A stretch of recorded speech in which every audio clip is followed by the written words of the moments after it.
ভারত আগ্রাসনে দেশের সকল শ্রেণী পেশার মানুষ ঐক্যবদ্ধ।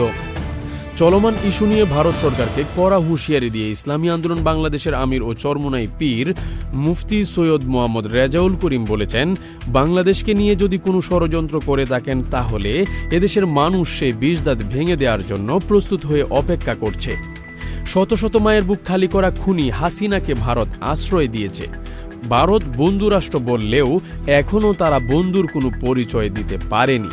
বৃহস্পতিবার সন্ধ্যায় ইসলামী আন্দোলন বাংলাদেশ মাদারীপুর জেলা শাখার উদ্যোগে মাদারীপুর শহরের সুকুনি লেকের পার স্বাধীনতা অঙ্গনে অনুষ্ঠিত গণসমাবেশে প্রধান অতিথির বক্তব্যে তিনি এসব কথা বলেন।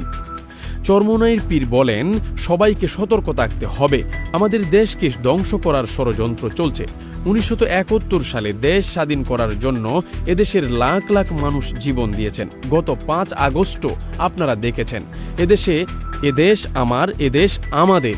এদেশ রক্ষার জন্য যদি প্রয়োজন হয় রক্ত দেব, জান দেব। দেশ রক্ষার জন্য রাজপথে নামব, এতে কোনো সন্দেহ নেই। বাংলাদেশের সব শ্রেণীর মানুষ ইসলামকে ক্ষমতায় দেখতে চায় উল্লেখ করে ইসলামী আন্দোলন বাংলাদেশের আমির বলেন, ইসলামী দলগুলো একত্রিত হওয়ার ব্যাপারে প্রচেষ্টা চলমান।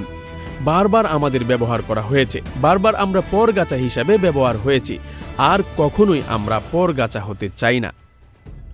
NN news desk.